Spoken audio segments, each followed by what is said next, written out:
Sebelum kasus kicauannya di media sosial disidangkan, Alfian Tanjung juga sudah divonis 2 tahun penjara pada pertengahan Desember lalu karena terbukti di pengadilan. Ceramahnya di sebuah masjid di Surabaya sebagai ujaran kebencian.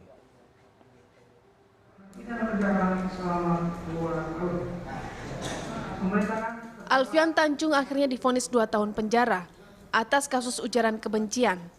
Sebelumnya pada 26 Februari lalu, ceramah Alfian di Masjid Mujahidin Surabaya diunggah ke YouTube. Pemukanya sebenarnya otaknya sebenarnya awalnya Jokowi, terus terang aja. Jokowi itu benih-benih sepihaknya masih ada.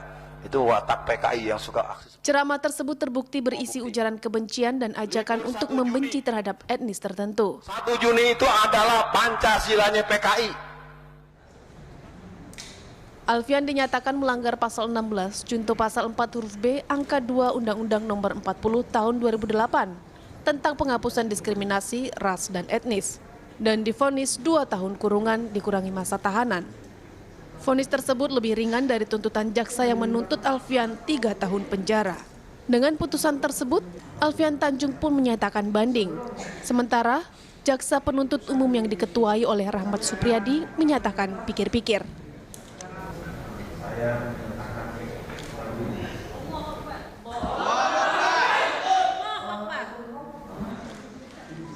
Kuasa hukum Alfian Tanjung menilai banyak kejanggalan dalam proses hukum yang diabaikan oleh hakim.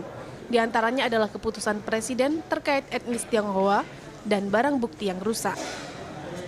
Ya banyak kejanggalan itu. Sekarang kan pelapor itu tidak hadir di tempat dan dia bukan etnis Tionghoa. Dia hanya menggunakan flash disk. Seharusnya undang-undang apa yang berlaku? Undang-undang IT. Kita sudah tekankan bahwa pengeterapan pasal-pasalnya tidak tepat. Ujaran kebencian. Iya kan? Kenapa? Wong ini bukan pakai IT, sedangkan bahkan flash disknya pun dari awal dibuka di sini waktu itu ditayangkan di sini dari awal itu sudah tidak terbuka, rusak. Pasal 6 Undang-Undang IT jelas. Undang-Undang Nomor 11 Tahun 2008 jelas bahwa barang bukti harus ditampilkan secara utuh dan bisa dipertanggungjawabkan. Yang rusak apanya, Pak? Flash disknya. Flash disk laporan itu stuck. Berarti kesimpulannya apa? Dia tidak boleh ambil dari sumber lain. Alat buktinya tidak bisa dibuka. Kau bisa tahu transkrip sepanjang itu. Padahal itu yang dibacakan itu transkrip omongan-omongan yang bersangkutan pada akhir-akhirnya. Dari mana dasarnya? Enggak apa-apa untuk